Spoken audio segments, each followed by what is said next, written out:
दरअसल आपको बता दें, लोकसभा चुनाव 2024 के दूसरे चरण का मतदान हो गया है। इस चरण में उत्तर प्रदेश की मथुरा, अलीगढ़, बागपत, मेरठ समेत कुल 8 सीटों पर वोटिंग हुई है।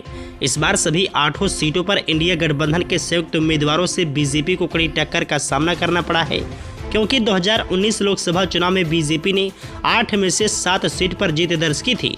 अमरोहा सीट पर बहुजन समाज पार्टी के कुंवर दानिश अली ने जीत दर्ज की थी।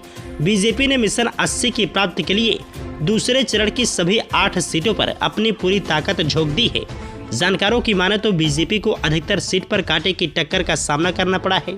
वहीं लगातार दूसरे चरण में हुए कम मतदान को राजनीतिक विशेषज्ञ कई मायनों से देख रहे हैं। उनका कहना है कि इस चरण में बीजेपी को नुकसान हो सकता है, यानी 50 की 50 सीटों पर पलड़ा भारी है। इसी के साथ आपको बता दें, सभी सीटों पर 2019 की अपेक्षा यहाँ कम मतदान हुआ है।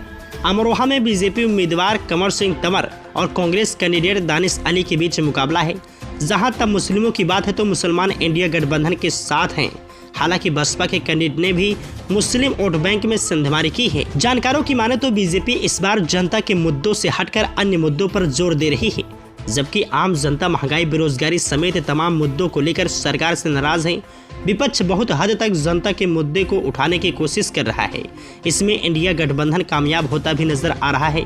वहीं बीजेपी की माने तो बीजेपी के उम्मीदवार दूसरे चरण की सभी 8 सीटों पर जीत दर्ज कर मिशन 80 हासिल कर लेगी। वहीं यूपी कांग्रेस के प्रभारी अविनाश पांडे का कहना है कि इंडिया गठबंधन के उम्मीदवार जीत रहे हैं, क्योंकि लोगों के अंदर बीजेपी के लिए बहुत असंतोष है।